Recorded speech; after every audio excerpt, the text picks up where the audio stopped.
آپ سن رہے ہیں درس حدیث۔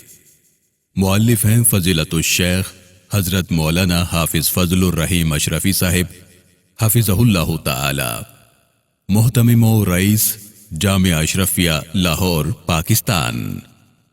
سلام کرنے کے آداب اور فضیلت۔ عن ابی ہریرہ رضی اللہ عنہ قال قال رسول اللہ صلی اللہ علیہ وسلم لا تدخلون الجنة حتى تؤمنوا ولا تؤمنوا حتى تحابوا أولا أدلكم على شيء إذا فعلتموه تحاببتم أفشوا السلام بينكم رواہ مسلم۔ حضرت ابو ہریرہ رضی اللہ تعالیٰ عنہ رسول اللہ صلی اللہ علیہ وسلم سے روایت فرماتے ہیں، ارشاد نبوی صلی اللہ علیہ وسلم ہے، جب تک تم ایمان نہ لاؤ جنت میں داخل نہیں ہو سکتے، اور تم ایمان نہیں لاؤ گے جب تک کہ آپس میں محبت نہ کرو۔ کیا میں تمہیں ایسی چیز نہ بتلاؤں کہ جب تم وہ کرو تو آپس میں محبت کرنے لگو؟ فرمایا کہ تم اپنے درمیان سلام کو پھیلاؤ۔ اس حدیث کو امام مسلم نے روایت کیا ہے۔ شریعت اسلامی میں سلام سے مراد وہ کلمات ہیں جو دو مسلمان ملاقات کے وقت کہتے ہیں۔ ایک شخص السلام علیکم اور دوسرا وعلیکم السلام کہتا ہے، یعنی پہلا شخص کہتا ہے آپ پر سلامتی ہو، اور دوسرا جواب میں کہتا ہے اور آپ پر بھی سلامتی ہو۔ اس دعائیہ کلمے کا آغاز حضرت آدم علیہ السلام سے ہوا، جیسا کہ حضرت ابو ہریرہ رضی اللہ تعالیٰ عنہ سے روایت ہے کہ جب اللہ تعالیٰ نے حضرت آدم علیہ السلام کو پیدا کیا تو آدم علیہ السلام کو حکم دیا کہ فرشتوں کو سلام کریں، پھر فرشتوں نے سلام کا جواب بھی دیا۔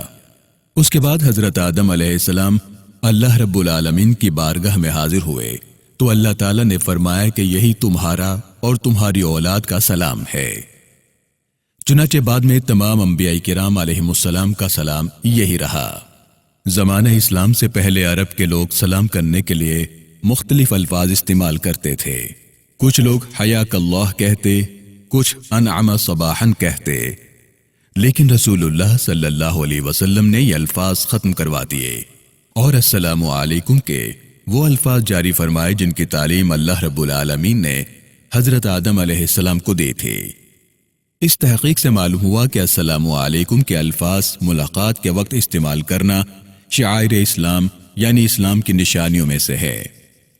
لہٰذا اگر کوئی ملاقات کے وقت صبح بخیر، شب بخیر یا گڈ مارننگ یا آداب وغیرہ کے الفاظ اختیار کرے تو اس سے سلام ادا نہیں ہوتا اور نہ اسے سلام کہتے ہیں، چونکہ السلام علیکم کہنا اسلام کی نشانی ہے، اس لیے کافر کو ملتے وقت السلام علیکم نہیں کہیں گے بلکہ السلام علی من اتبع الہدی کہیں گے، جس کا مطلب ہے کہ اس شخص پر سلامتی ہو جو ہدایت کی پیروی کرے۔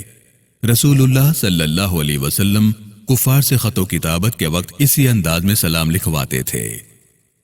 میرے پیارے بھائیوں، سلام کرنے کے بارے میں یہ بات ضرور ذہن میں رکھنی چاہیے کہ ہر مسلمان سے ملاقات کے وقت سلام کرنا سنت ہے، لیکن کوئی سلام کرے تو اس کا جواب دینا واجب ہے۔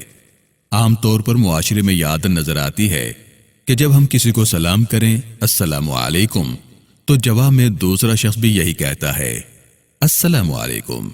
اس طرح کرنے سے دوسرے شخص کے ذمے سے واجب ادا نہیں ہوتا، کیونکہ اس نے بھی پہلے شخص کے انداز میں سلام کر دیا، حالانکہ اسے سلام کا جواب اس طرح دینا چاہیے تھا وعلیکم السلام۔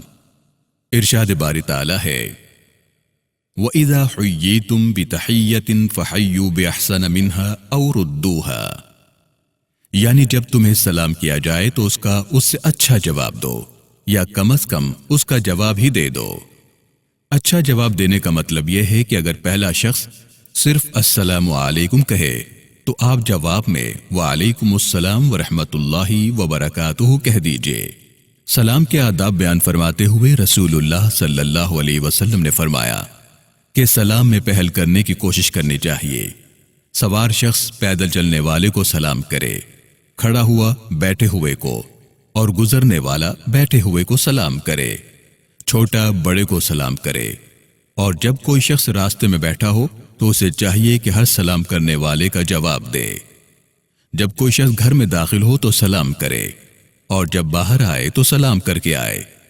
ہر واقف اور ناواقف کو سلام کریں۔ لیکن اگر کوئی شخص نماز پڑھ رہا ہو یا تلاوت کر رہا ہو یا کھانے پینے میں مشغول ہو یا قضاء حاجت کر رہا ہو یا نہا رہا ہو تو اسے سلام نہ کرنا چاہیے۔ اگر آنے والا سلام کرے تو ایسے شخص کو جواب نہ دینا چاہیے۔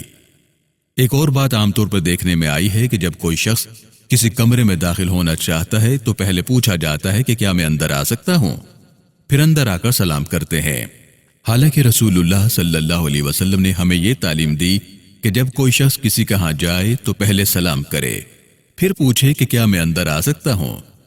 اگر ہم اس ہدایت پر تھوڑی سی توجہ کے ساتھ عمل کرنا شروع کر دیں تو ہمیں سنت نبوی صلی اللہ علیہ وسلم پر عمل کرنے کا ثواب بھی مل جائے گا اور ہمارا اسلامی طریقہ بھی رائج ہو جائے گا۔ اللہ رب العالمین ہمیں ان تمام آداب کو مد نظر رکھ کر سلام کرنے کی توفیق عطا فرمائے، تاکہ ارشاد نبوی صلی اللہ علیہ وسلم کے مطابق ہمارے اندر آپس میں محبت پیدا ہو جائے اور ہم سچے مسلمان بن جائیں۔ والسلام علیکم ورحمۃ اللہ تعالی وبرکاتہ۔